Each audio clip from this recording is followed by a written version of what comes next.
What a lovely Saturday morning, Heat Nation folks, folkettes, and everything in between and beyond. I hope everybody is doing okay. My name is Roy, the host of my Worthless Half a Penny. Um,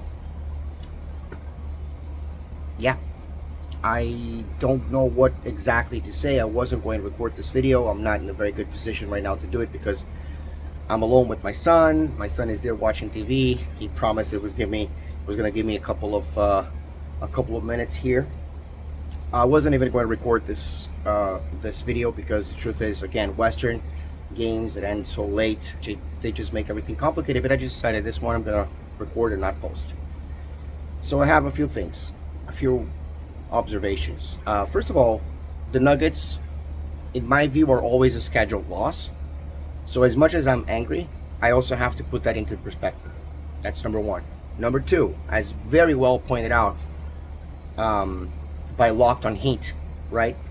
The entire Eastern Conference is not doing very well. So this is more of an issue of, can we get things together in time so that we can make a push for a playoff spot as opposed to a playing-in spot? Those are good questions. And also, like I said in the last video, it's pretty early in the season to panic. And it's not going to change after one game. But I do want to make a couple of remarks that I think are important. So number one, it is true. It's very early in the season. But this is not the 8th game that we see the Miami Heat playing the way that they played yesterday. And they played decently yesterday. This is the 172nd game that we're watching the Miami Heat do. That means 3 seasons the Miami Heat did the same exact thing. Only one of the seasons they miraculously ended up in the finals. Last season, we already know what happened. This season, we already know what happens. I don't know exactly how to proceed from here because this is pretty much a Twilight Zone.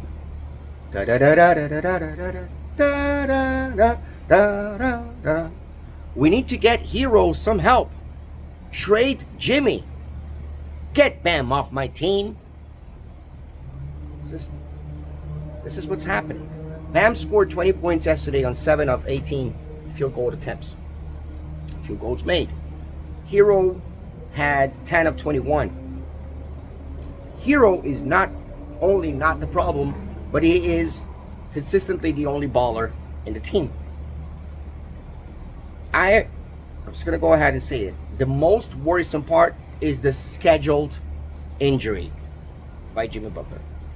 For a team that's been always saying, especially defense, oh, I don't want to get Harden because he's injury prone. Oh, I don't want to get this guy because he's injury prone. But all of them were up for Victor up to a certain moment, right? And now we have Jimmy Butler. Jimmy Butler is, this ankle rolling happens 3-4 times a season for the past 3 seasons. So how can the Miami Heat win anything without a star player? Because the truth is, if our star player is Jimmy Butler, we have no star player. And I know I'm very grateful for everything that Jimmy did. I like him. I'm never not going to like him, I think. He's done everything that he could for the team. He deserved a championship. He deserved to have a roster built around him when it was time.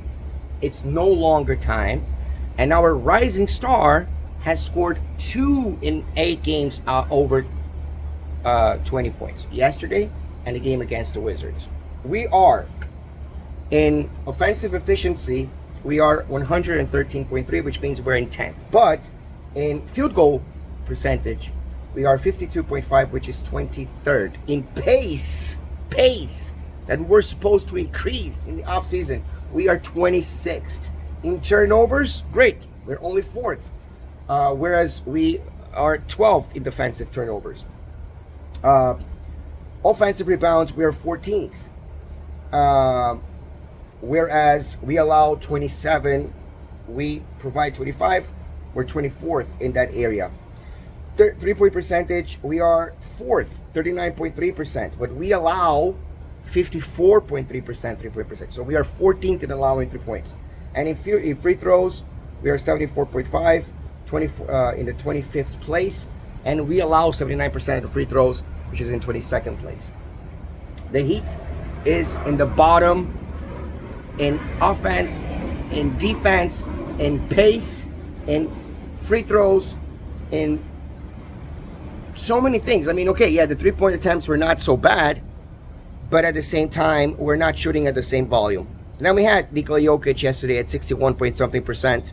People quickly understood that Ware cannot be a center in our team because Ware is not ready for that. I don't know why.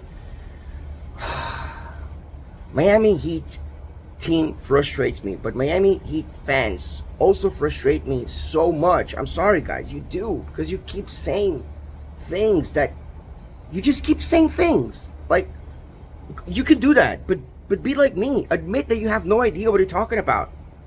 Stop saying things and just, I believe that I'm right. No, I believe that I'm right. No, you're not right. Right? You're not right necessarily, or not wrong. You're just a lot of rants, a lot of people saying this, a lot of people saying that. Truth is this, okay? I don't know what's going to happen with Jimmy. Jimmy may as well stay with the team for another, 2-3 years without a max contract because he doesn't deserve one as of now. And I don't think that there is anything that he can do to deserve one by the end of the regular season unless he comes back and never gets injured again and balls. But he's been helping the team, of course. He's been efficient. Butler has been efficient. He's been helping the team. But he cannot be our star player. He cannot be the go-to guy. He cannot be that guy anymore. I hope I'm wrong. But I think that it's been proven for the past 2 seasons that Jimmy is exactly the same thing that he was last season. It's not his fault, even. It's his body. It's time. And he's going to be 37 by the time that theoretically we get this contract extension, right? Even more, 38 if we get the 3-year.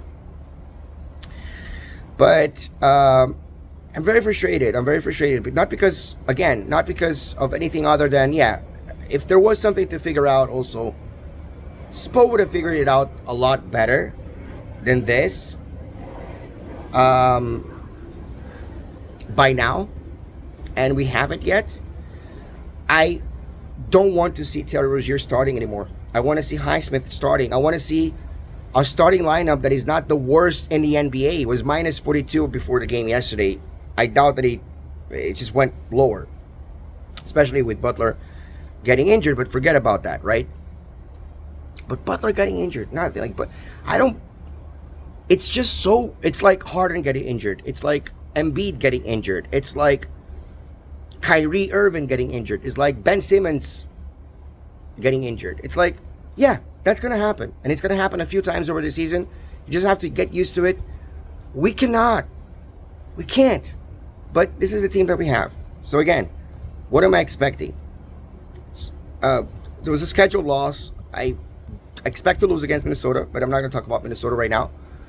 I expect this to be in a much bigger hole before we start climbing up. Unfortunately, this is the truth. I don't think Spo is doing well. I don't think he's doing well. There are things that I know that he wants to do and that he may be able to do in the future. I understand that. And that he wants just to see things. But you know what? Without winning games,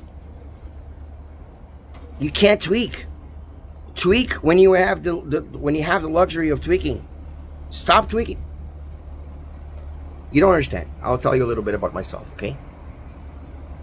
In my culture, which is, again, right, soccer culture, Brazil, we don't forgive coaches like Miami forgave Spo for so many years of not getting a championship.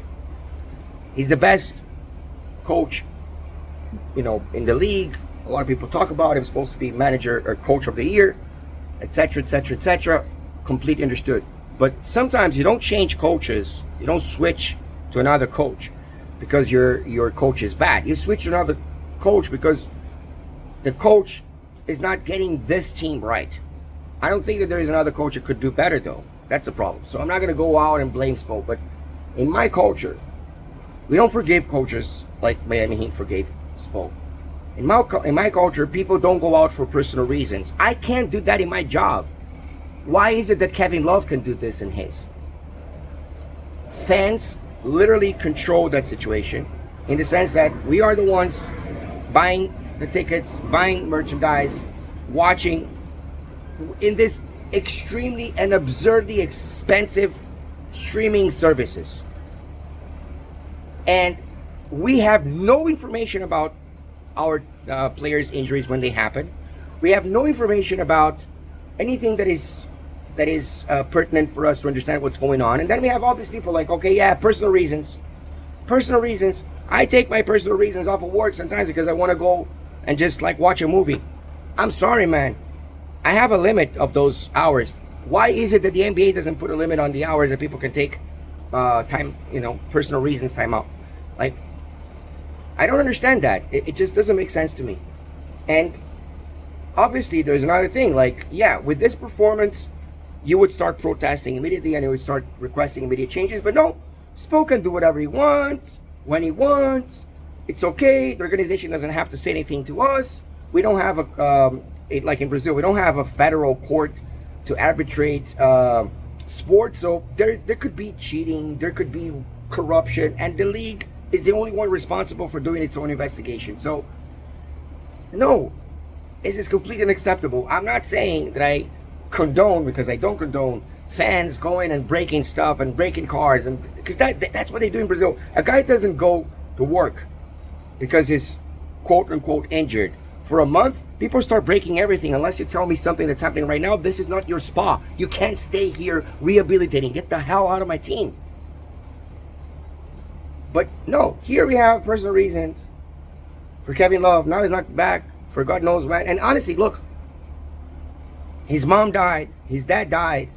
Feel bad for him, 100%. You definitely need a time off. But if I don't have the luxury to take the time off, why the hell should you? If I could only stay away for, say 2 weeks.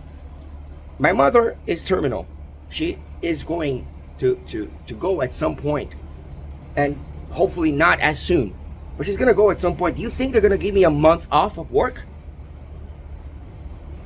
It's such disregard for the fans. And it's... then, I was... blocked by Ira Winderman because I told him, why don't you ask the hard questions? Instead of blocking me, you should have said, because if I ask the hard questions, they're gonna blacklist me, and I'm not gonna be able to ask those questions. That's why 5 Reasons Sports are softball. They're all softball. Their questions are softball. When Ira says something, Spo goes and humiliates the guy instead of saying, oh, this is not for the trained eye. Oh, the untrained eye, the untrained eye, the untrained eye. Spo. The patience of, I would say, 70% of Heat Nation with you is done. You have a job because it's a miracle. It's honestly a miracle that you have a job for this long without winning. Like, I don't understand why. It doesn't make sense to me. Regardless of how successful you are a very successful coach, etc. But when the media asks you a question, answer it. Answer the question. Answer the question. You work for us, not the other way around, man. You work for us. We don't exist. Your organization doesn't exist. I'm beyond mad today. Beyond mad today. Beyond mad. And somebody should do a website that has statistics the way that it's supposed to be. I don't have to keep chasing numbers around the entire internet to get those statistics out. I want to see a website that does that. So if anybody steps up, great. Thank you. Otherwise, we're going to figure something out, because I am tired of scrolling around NBA University or Barry Jackson to see the stats that I want to see. I just want to go to the website and see those stats. But no, I'm mad. I'm mad because I can't believe that we are playing the same exact way that we played the last 3 seasons, and we do nothing to improve. And when we see that a player is not producing, instead of putting him on the bench to make him think twice before he goes out there and not produce, we reward him with being our starter. Yeah, I guess this game was no more Mr. Nice Guy. Let's go Heat.